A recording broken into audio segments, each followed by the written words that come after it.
Good evening, everybody. Welcome to Borough Fan TV and the Monday Night Show with me, James Hutchinson. Joining me this week are Tony Guest, David Campbell and Joe Scott. Welcome again, lads. Evening, all. Evening. Nice to have you all on board, lads. Unfortunately, Saturday saw Borough suffer a really disappointing defeat to White-Hawk rankers Birmingham City. Borough fans, where does this leave our season? It appears also in comments that have been made today by Neil Warnock there'll be no new centre forwards coming in this transfer window. Are you happy about this? We've also got two really tough fixtures on the horizon this week. Nottingham Forest away on Wednesday night and then Blackburn Rovers at home at the weekend. Borough fans, as always, get in touch with us. Share your views on tonight's Monday Night Show. Get it off your chest. I'm sure there's plenty you want to talk about after the weekend's game. So, lads, last weekend, Borough returned to the Riverside for the first time since the middle of December. It was a game beforehand. We all predicted last week would be a home win against a side that hadn't won for 6 matches. So we should have guessed what would happen next. Tony, before we go into the ins and outs of the game, why do you think we performed as poorly as we did?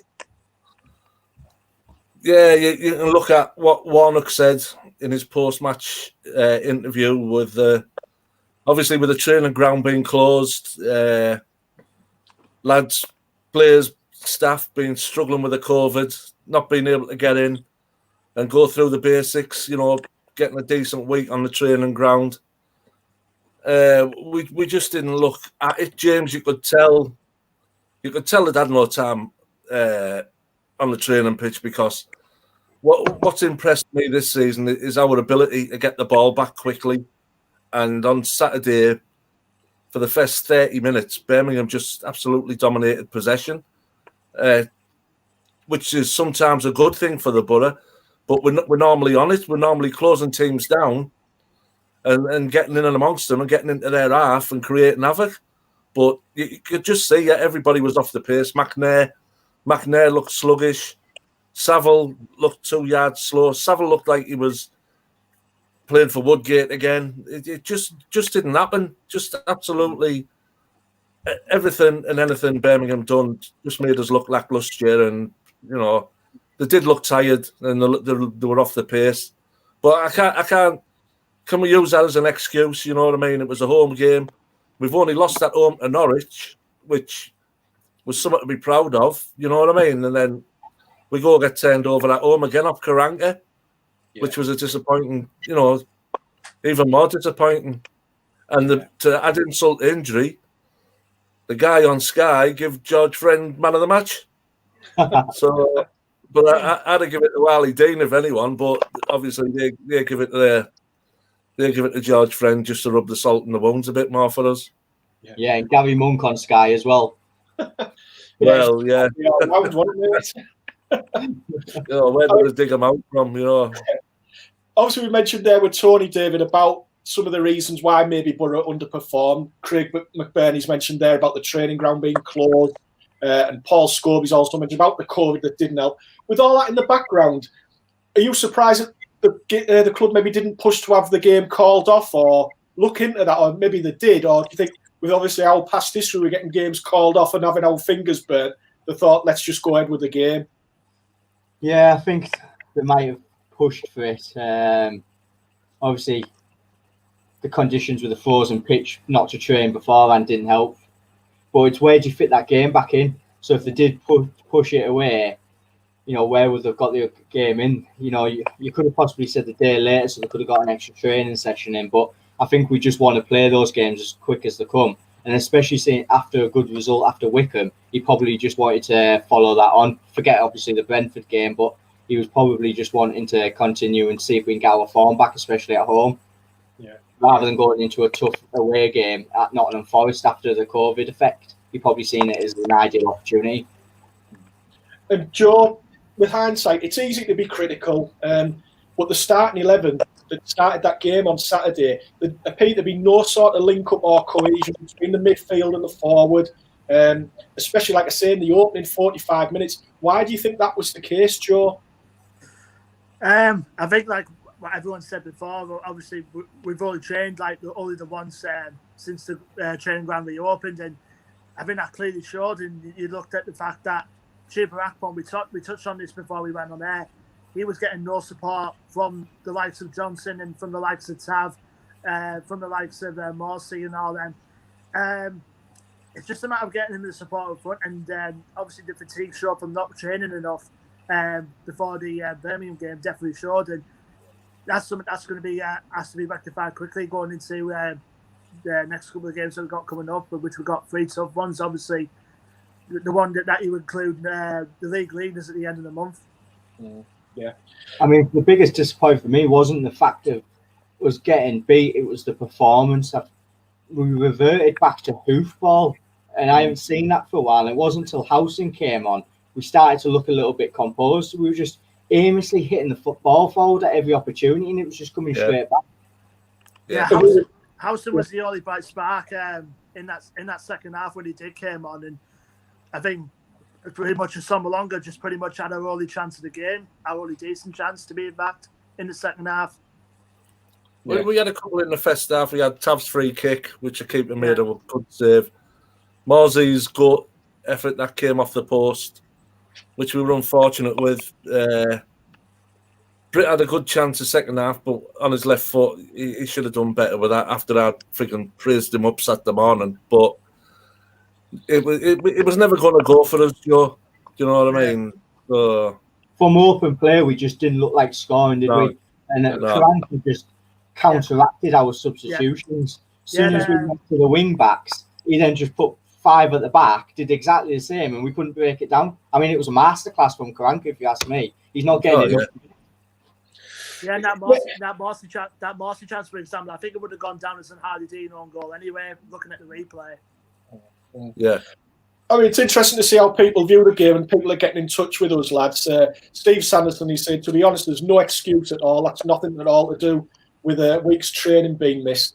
And then David it's got nothing to do with the training. It's, you know, he had 4 players out with COVID, and what he said was 2 of them had been displaying symptoms as well. So the lads had been ill. Do you know what I mean? I know it's got nothing to do with training. They should be on it from the start, but when you're not feeling 100%, you know, health-wise, it's caught up on them. You know what I mean? Yeah. Yeah. David Foster's there saying, how many bad games have we played this season? And obviously, it's disappointing to lose to a night or Karanka team, but it's a one-off game. Don't slate the players. And to be honest, I had an issue, and I think I've maybe calmed down a bit from how I felt on Saturday, but my issue in a way wasn't so much with the players. I was a bit more disappointed with how we set up on Saturday. And I just thought, I wasn't pleased with going in with that Pom on his own up front.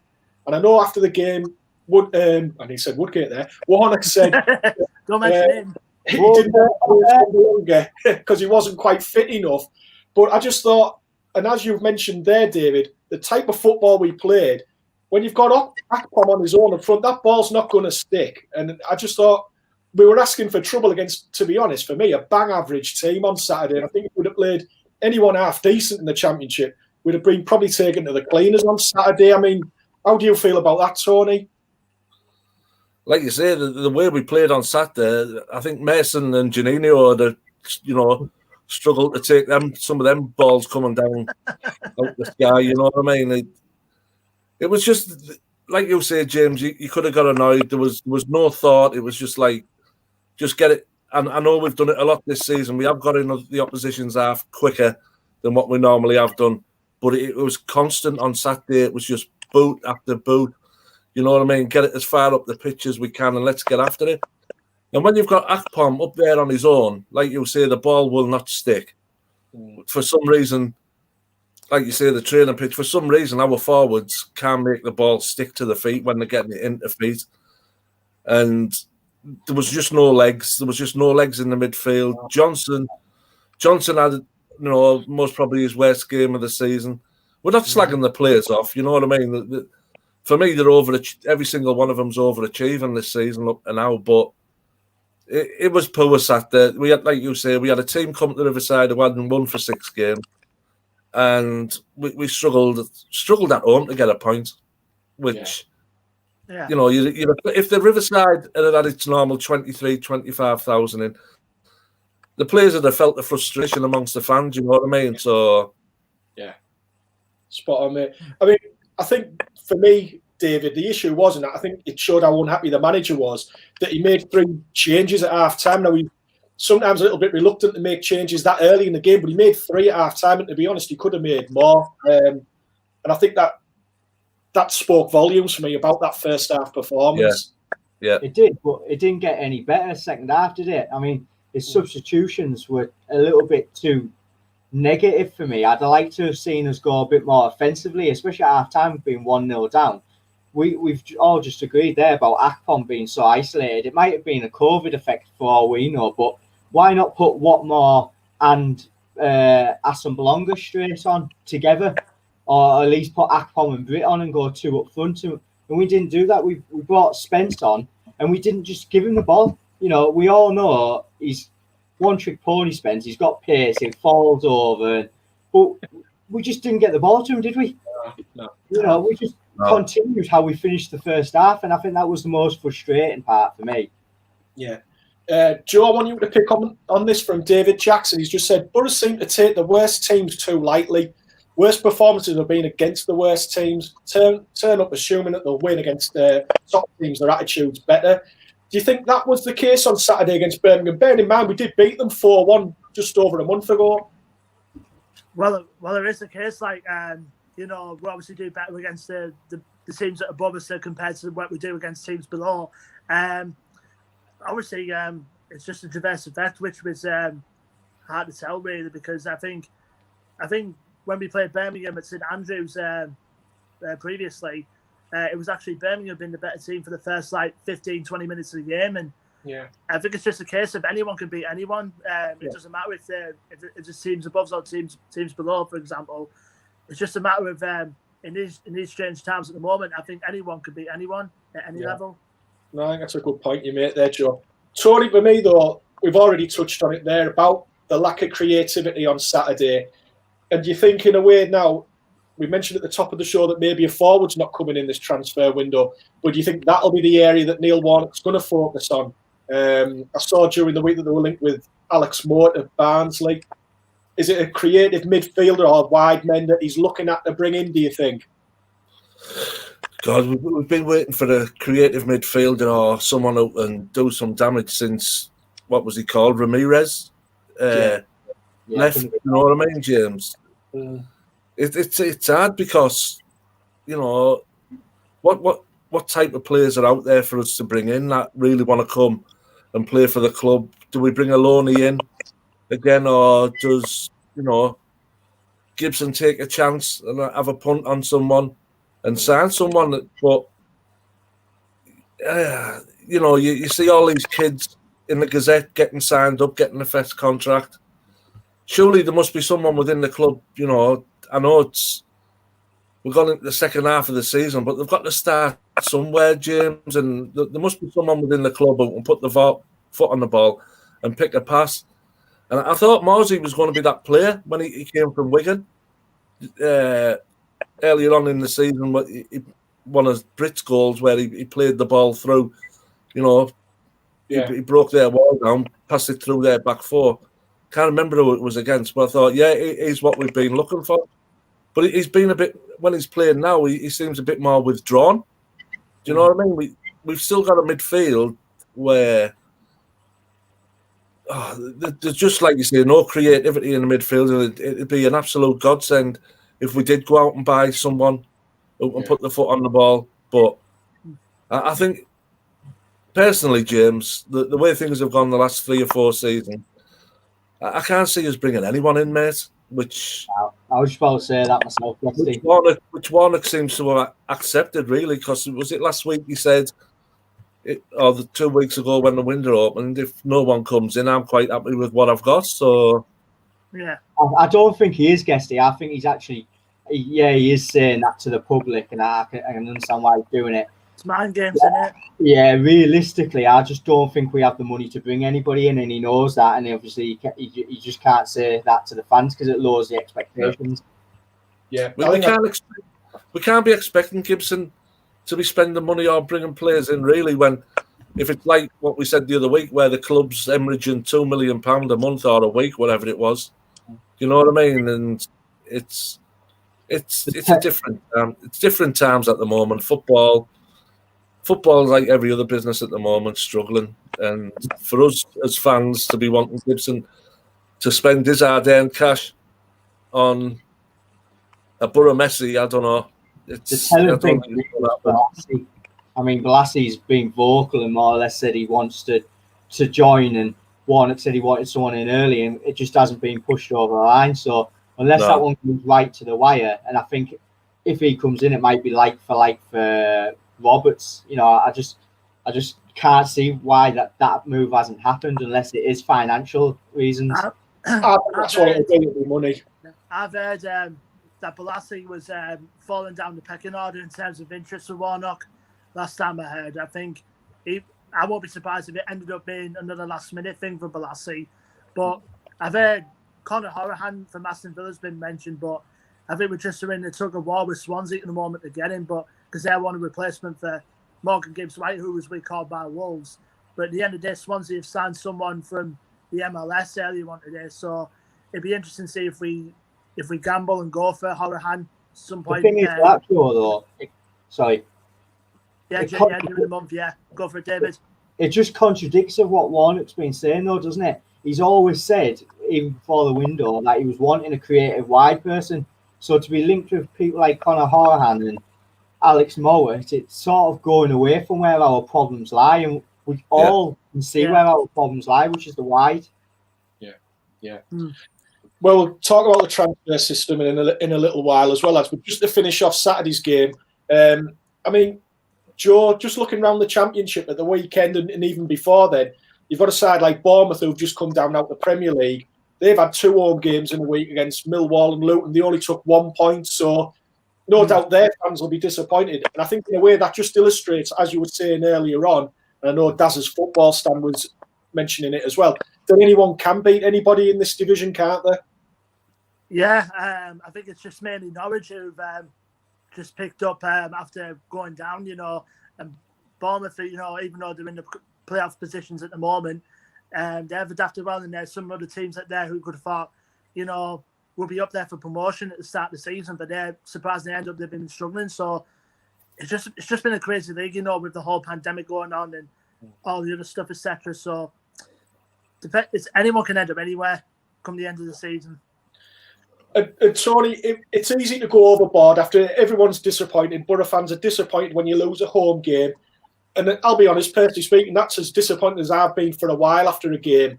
But when you look at things, you've got to sort of think, well, do you know what? It was a big chance to make a statement and step up into the top 6. But still, over the course of the season so far, I think we would have took this position at the beginning, wouldn't we? Yeah, definitely. I think I said on Saturday, if you go back to Pulis's time at the club, the season we finished 7th. I don't know how many games we went into where we were knocking on the top 2, James. Yeah. I know we'd flirted with it. We'd gone top against Sheffield Wednesday, and we kept flirting with the top 2. And every time there was a chance to either go top or in the top 2, we failed miserably. And that's what Saturday felt like. That, we had a chance to get in the top 6. And then, like you say, a couple of games at home coming up, maybe consolidate and make a push, and send a statement out to the other clubs that we had intent, on staying in the top 6. But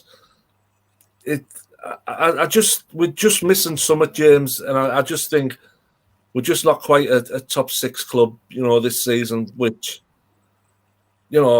when you're going into games against Birmingham at home after you've just done them 4-1 and your old manager's coming to the club and you've got George Friend playing left back, you just think, let's do these. But it just didn't happen. Didn't happen, James. Well, we'll leave Birmingham City there with that. I think that's enough to talk about that game on Saturday. What I will say now, obviously, after that disappointment, it's going to test Neil Warnock's motivational skills to the maximum this week, because we've got a couple of tough fixtures ahead, which we'll look to further in the show.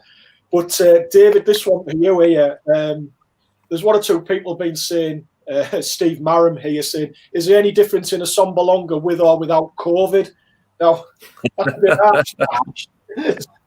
But obviously there's been transfer speculation around Assombalonga in the last week, linking in with other championship sides and clubs in Turkey. How do you see that playing out? How do you see that playing out, David? With him not bringing another striker in, and he's openly said that, I can't see Assombalonga going anywhere.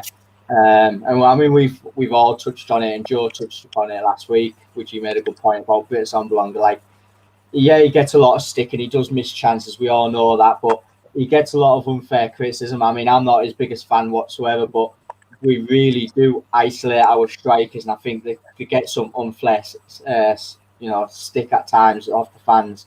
If we were creating endless chances and he was missing them, then you could have more of an argument. But we just don't create those chances, and we just isolate him. Same with Akpom. So yeah, with or without COVID, I can see where he's coming from. I'd say it's a little bit harsh, though. Yeah. And obviously, Joe, aside from the result being a disappointing one at the weekend, obviously the news then came out about Marcus Brown as well and his injury. And it looks like it's going to be quite a layoff as well for Marcus. Disappointing, not just for the lad, but obviously for the club. I mean, what did you make of that news? Obviously a bit gutting because he was starting to pick up a good gain of confidence and a rich vein of form recently, but to have that injury, that will rule him out for now, probably to the end of the season now, possibly even the first couple of months going into next season. It's obviously a big blow for us, both for him and for the club as well. Yeah. Just look at broader things, Tony, about Borough and football in general. Chris Sykes has been in touch with us. As always, Chris, thanks for watching the show. He's just said here, everyone's happy with where we are, but because of where we are now, the club should take a chance and spend some money. You mentioned earlier on tonight in the show that obviously the financial situation around football in general, not just at the Borough at the minute, makes that a tricky one to weigh up, doesn't it? Yeah, definitely. I think it's, unless you're one of the top dogs in the Premier League, I think the transfer window is going to be quite quiet because, one, clubs haven't got the money. Two, the players want to be moving. It's a test. Like what he's just said there, Chris. This happened under Mowbray, where we were flirting with the top six, and a couple of signings. If Mowbray had been allowed the money then and brought a couple of signings in, and that's what it's starting to remind me of. If Mowbray had got the signings he wanted that season, I think we'd have went up that season under Mowbray. But like you say, at the moment, the current climate in football, it was only last week we were discussing whether it still should be going on. You know what I mean, James? So I don't know. I think Championship clubs, Norwich, Bournemouth, maybe can't see Watford signing anyone. Their squad's still unbelievable. But I can't see, unless it's loans, I can't see many dealings in the Championship. You know what I mean? Yeah. Well, like you say, what happened to the old swap transfers and things like that? You know what I mean? It's like stickers in the playground yard, isn't it? Yeah. Yeah. Well, you could swap players years ago. You know what I mean? I mean, but like, even Warnock said at one of his press conferences a couple of weeks ago, he said he'd be lucky to get even one or two in the door come the end of the month. So just depends on when. Yeah, I mean, he's those paying lip service, you know what I mean? And I dare say he's saying things like that because he does want one or two through the door, but it's quite, like you say, over the last, we're all sat here now, we know what it's been like over the last 8, 9, 10 transfer windows where we've been desperate to get players in, but it hasn't happened. Tony, I think you made a great point there about saying the players really want to move the family when the world's in this, and I couldn't agree more. I mean, I seen the Snodgrass deal to go to West Brom on the 18-month contract. I think it's going to be players like that who just aren't getting a look in at all. Similar to Blassie, they'll be the only types of moves you'll see. Your other players who have to move the families for 2-3 year contracts. I can't see that happening in this window. No. Good point, David. And David Foster's been in touch with me. We're talking about where Borough are in the league and maybe taking a punt on bringing signings in. And he said any Borough fan should be happy with how this season's going. We're definitely a top 6 side. I'm not sure about that myself. And playoffs definitely in one we trust. The only reason I say that, I think personally, David, that maybe 5 of those places in the top 6 are probably nailed on for certain clubs, and I think there's maybe one place up for grabs, and that's maybe between the likes of us, Reading, Stoke, Bristol City, Blackburn. I don't know what you feel about, but it's far from guaranteed that we're a top 6 team, isn't it? Yeah, I couldn't agree more. The likes of your Norwiches, your Bournemouths, and your Watfords, they've got a good squad depth, and then Yeah. I think it has nailed the 5 position. It's just who's going to get the 6th one. You know, even Swansea, they're playing good football, but if they get a few injuries, especially to Ayew, you know, they're in a similar situation. Yeah. And Joe, just before we move on to the games that are coming up this week, talking about the changing landscape in football, and you lads might want to chip in as well. We've had the debate in the past week about appropriate goal celebrations. What's your take on this matter? Obviously, everyone's got to abide by the guidance these days, and you see other clubs that have had players tested positive and have games cancelled because of it. And obviously, that's something that every team around the country has to abide by. We saw one good example of adhering to the guidance with James Maddison of Leicester, for example. He was one of the examples. And then you have Scott Hogan against us for Birmingham. Obviously, some stands that they didn't. So it's obviously they've got to adhere to the guidance in terms of celebrations now. It's just a matter of elbow bumps and fist bumps more than anything now. Yeah.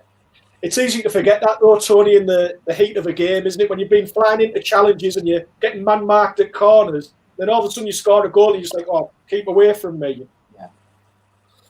I think it was on 5 Live Radio, Robbie Savage, you know, like when they were trying to get the game back on last season, you know, get teams back playing. And I think they worked it out on average, a player will be within 2 meters of another player, something like 0.8 of a second every what? So even on corners, they reckon it's only 1 point something of a second that you stood next to our opponent. But on some of these corners, it's, you know what I mean? It's like a stag do in Blackpool in some of the penalty areas, you know what I mean? The way they grapple each other. But goal celebrations, yeah, they're all in a bubble together, and I know they all go on to their families, but I don't know. I know in Sweden they get booked for over celebrating, but you don't know. You don't know what's right. The messages, it's just like the messages you're getting off the government, you know what I mean? Yeah. You know, the annoying one is where they all pile on top of each other. There's no need for that, you know what I mean? But yeah, celebrate with your teammates. Yeah. I think Damon LaRoche, how are you doing, Damon? Hope you're well, pal. Said, I think the goal celebration is a stupid thing. Yes, I get with the rules and all that, but it is in the heat of the moment. And it is tough. I think we're getting bombarded with that many messages about what you can and you can't do. I think at the end of the day, they're just trying to play a game of football, aren't they? So it's tough to get to think of everything else. Lads, we'll look ahead to the games we've got this week now. We've got Forest, obviously, first on Wednesday night. Traditionally, we were saying before we came on air, Tony, that this is one of our toughest fixtures of the season. Not only away from home, but at home. Just seem to be a bogey team, Forest. Why do you think that's the case? Like I said to you before we came on, James, I think, to me, from my era, Nottingham Forest, the European Cup winners, won European Cup twice, and I've never been in the changing rooms or in hospitality at Forest, so I dare say there's a lot of hints lying about that we're European champions, 2 stars on the shirts, and champions of England. And I think a lot of the players play not Forest. They don't play the players in front of them, and it's never been a happy hunting ground for us. Never, unless any fans. I can't remember the last time we won at the City Ground. You know what I mean? I think it was the season where we got promoted. The last time we won at the City Grounds. Yeah, it's like you say, it's a great old ground for us to go as fans. It's one of the best places I've been to watch football. But like you say, we just don't seem to, you know, come away with anything. And like you say, Chris Houghton's got them playing well at them. Well, not well. He's got them. I think they're on a run of 6 games unbeaten at the moment. So the only plus on the plus side, whenever we've got beat this season, Warnock's got them up, and we've came back and done really well and come back with a good win. So hopefully him and the backroom staff can get in amongst them, and we'll see a better performance. Yeah, and that's the thing, Tony. I hope you're right there. And David, Chris Hughton has got them firing a little bit now. They're not playing the greatest of football, but he seems to have got them well drilled and organised. They've gone on a good unbeaten run. Because it did have a poor start even when he took over, but it will be a tough game, won't it, Wednesday night? Yeah, I think we'll be very lucky to get something out of it. I think you'll see changes. I think you won't see an attacking lineup. We'll be very rigid with five in midfield, and I think we'll just be typical Neil Warnock trying to get something on the break off on a set piece. You know, the expectations at Forest, I think, at the beginning of the season is what, you know, put the players on a bit of a back burner and why they started slow, because they were one of the favourites. But now they've hit a bit of form, they're going to be really hard to break down. And they've got players on the bench who can change a game, which for me, what we haven't got. Yeah, it's not like last week where I think everybody was going for a Borough win. There's a bit of a mixed bag here. Patrick Wheatley was up there saying fancies Forest 2-0. Damon's got us to win 2-1. David Foster, I don't know if that's 4-0 to Forest or 4-0 to us, I'm not sure. It's a bit of a mixed bag. An ex-Borough loanee has been hitting a bit of form for Forest lately in Sammy Amiobi. Joe, is there anyone else to look out for on Wednesday night that will be wearing the red of Forest? Quite a couple of players, I think. If he plays Lewis Squabin is another journeyman striker who can cause a threat for them. Yeah. And I think they've probably got one of the best goalkeepers in the Championship in Bryce Sambo as well. He's been he impressed me there a couple of years he's been at Forest. So, like I said, like what Guesty said, I think the City ground has not been a good hunting ground for us over the years, and it'll be a tough test for us down there come Wednesday night. Yeah. So with that in mind, lads, predictions. Come to you first, Tony. Cheers. Set that bar, Guesty, yeah. I'll be happy with a point. I'll go with a 1-1, James. Yeah. Go on, David. I'd love to take a point and bounce back, but I can see a defeat. I hope I'm wrong, but I can see a defeat there. Yeah. Go on, Joe. It'll be a tough game, but I'm definitely going to put the trend here. I'm going to go for a 2-1 Borough win. Ooh, got one of each then. A draw, a win and a defeat. What about you, Jim? If I'm being brutally honest, if I was putting money on it, I'd be putting a home win on, I think. I just think it's one of those grounds we just never seem to do that well at. So, like Tony said, if we got a point there on Wednesday night, I'd be delighted with a point, I'll be honest. Yeah. So, see how it goes. But I hope I'm wrong. Wouldn't be the first time. Get Brit up front against them. Get amongst them. Well, get Brit up front. Yeah. Get him on his trip and his inhaler with his COVID, and hopefully. He's due a good game against them because, in fairness to the lad, I don't think you can ever fault his effort against Forest. He always puts in 100% effort, but it just never seems to work for him. So, but if you can remember when he just signed James, and I think we went to Forest about the second and third game. Yeah. And the chances that lad missed. Yeah. He was getting hammered by the money. Yeah. I think the strange thing is he always seems to score against Derby, but hardly ever gets anything against Forest. Yeah. Well, fingers crossed he can turn that round on Wednesday. That would be great if Brick could do that. And then on Sunday, it's another reunion of sorts. We're in front of the national cameras once again in a home game against a side led by a former manager and a number of ex-players. Sunday seems Blackburn Rovers coming to town. Hopefully it'll be a different outcome to the Birmingham game, Tony. But again, they're difficult opponents and they've got quite an attacking proposition that they'll come and they'll be quite open, I think, and have a real go at us, won't they? Yeah, I think they're in a worse state at the moment than what they were when we first met them this season. Didn't they manage to scrape a 1-1 draw off us earlier on in the season? It was 0-0, wasn't it? It was 0-0. Didn't we? Yeah. So, I don't think as good as what they were earlier on in the season. So, look, James, we're at home and we've got to find a way again at home I've always thought it felt like the Fortress this season, the Riverside, and hopefully Saturday was just a blip. Hopefully it was all down to the illness in the squad. So it'd be nice to see him, but I can't say it'd be nice to see him start with Britton Akpom, which he has done in the past, but it doesn't work. But at least start with Watmore. Start with Watmore up front at home with either Akpom or Britt. And, give their defence something to think about. We've got loads of legs in the midfield. There's no pace in them legs, but we've got lots of legs to provide them to with decent chances, and to get us a win against, Blackburn Rovers. Well, it's on live telly, isn't it? So we'll get beaten and Stuart Downing will get man of the match.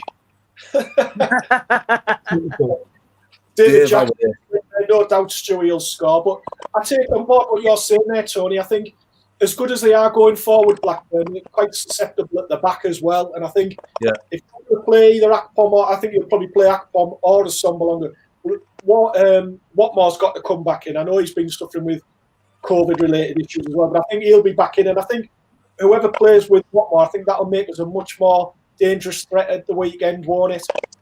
Watmore looked a threat when he came on Saturday. I know he didn't look his normal self, but he's like you say, he still looked our biggest threat. He was the only one flitting about there back four. But let's get Nottingham Forest out the way first, and then we'd all sit here with a copy of the Gazette in front of us. Like, was it last week?